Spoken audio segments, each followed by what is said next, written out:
Corona virus की वजह खां दुनिया में थींदड़ हैरान कुन तब्दीलियूं।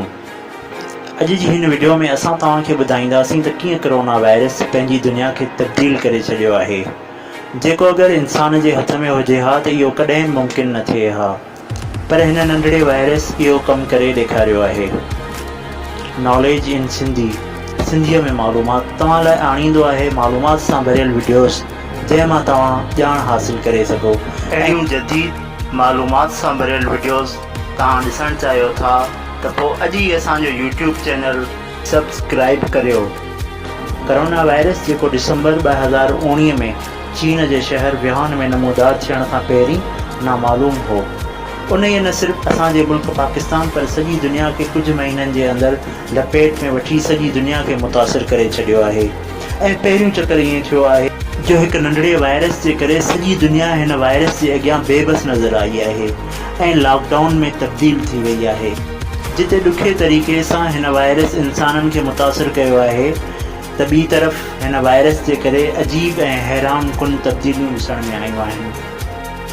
छा तव्हांखे ख़बर आहे हिन वायरस जे करे ज़मीन तां आलूदगी इलाही घटि थी वई आहे, जेको पहिरियों दफ़ो ईअं ॾिसण में आयो आहे, छो त सनअतूं, ट्रांसपोर्ट नेटवर्क, कारोबार बंदि थी विया आहिनि, त उन जे करे कार्बन डाइऑक्साइड जे इख़राज में तमामु इलाही वॾी कमी वाक़ई थी वई आहे।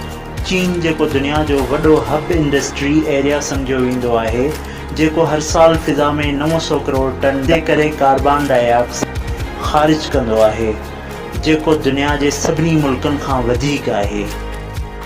ऐं नासा जी वरितल तस्वीरुनि मां इहा ॻाल्हि साम्हूं आई आहे त हिन साल जी शुरूआति में कार्बन डाइऑक्साइड जे इख़राज में 25% कमी आई आहे, छो त लॉकडाउन जी वजह खां उते फैक्ट्रियूं बंदि थी वियूं आहिनि ऐं अंगारनि जे इस्तेमाल में 2019 जे आख़िर में चीन जे 6 वॾनि बिजली घरनि में 40% कमी आई आहे। माहिरीन जे मुताबिक़ चीन जे 337 शहरनि में गुज़िरियल साल खां हिन वक़्त जे मुक़ाबले में साफ़ सुठी हवा जी क्वालिटीअ में 11.4% इज़ाफ़ो थियो आहे। अहिड़ी तरह यूरोप में शुमाली इटलीअ में नाइट्रोजन डाइऑक्साइड जे इख़राज में कमी आई आहे।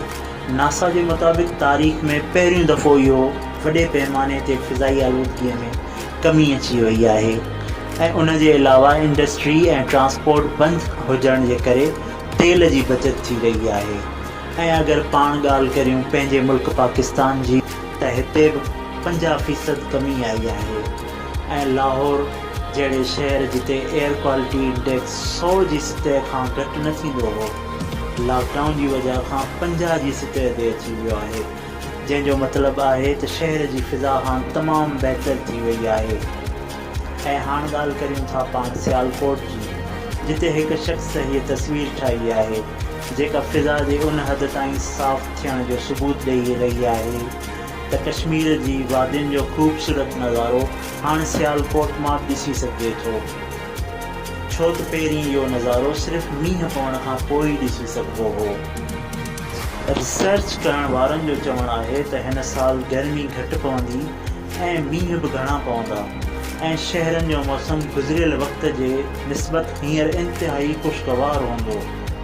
अहिड़ी तरह इंडिया में जलंधर जे शहरी पंहिंजे ट्विटर जे अकाउंट ते हिकु वीडियो अपलोड कई, जंहिंमें जलंधर खां हिमालय पहाड़नि जो नज़ारो ॾिसण में अची रहियो आहे ऐं हुननि चयो त इहो नज़ारो कंहिं मौजज़े खां घटि न आहे, जेको 30 सालनि खां पोइ इहो नज़ारो ॾिसण जो मौक़ो मिलियो आहे। इहो दुनिया जी तारीख़ में पहिरियों दफ़ो थी रहियो आहे त फ़िज़ाई आलूदगीअ में इन हद ताईं कमी वाक़ई थी रही आहे ऐं फ़िज़ाई आलूदगीअ जो असरु ॿी जंग अज़ीम खां बि वधीक आहे ऐं उन सां असांजी दुनिया जे ओज़ोन तह में पहिरियां खां काफ़ी बहितर थी रही आहे। तव्हांखे ख़बर आहे त पाण इंसान हर साल 630 करोड़ किलोग्राम प्लास्टिक समुंड में छिलाईंदा आहियूं, जंहिंमें तक़रीबन 10 लख खां 1 करोड़ आबी जानवरनि जी मौत वाक़ई थिए थी। मगर हाणे हिन वायरस जी वजह खां प्लास्टिक जी शयुनि जे इस्तेमाल में इलाही कमी अची वई आहे, जंहिंजे करे आबी जानवरनि जी हाणे ज़िंदगी महफ़ूज़ आहे। जीअं त तव्हांखे पहिरियां ॿुधायो त लॉकडाउन जी वजह खां हर कमु बंदि पियल आहे, जीअं ट्रांसपोर्ट, त इन्हीअ सां तेल ऐं गैस जी बचत थी रही आहे। ऐं सभ खां वधीक इहो त आवाज़ जी आलूदगी घटि थी वई आहे। रोड अहिड़ा आहिनि जो लॻे थो त हिते केरु रहंदो ई कोन्हे। इहो चवणु सही त कोन्हे, पर ईअं लॻे थो त ॼण जीअं वायरस इहो न पर असीं इंसान पाण आहियूं ऐं ज़मीन ते इंसाननि खे सबक़ु ॾियणु आयो आहे त जीअं पंहिंजे हिन घर खे ख़्यालु रखो, पंहिंजे हिन घर खे साफ़ु रखो। उमेद आहे त असांजी हीअ वीडियो तव्हांखे ज़रूरु पसंदि आई हूंदी। कमेंट्स में असांखे ज़रूरु ॿुधाईंदा।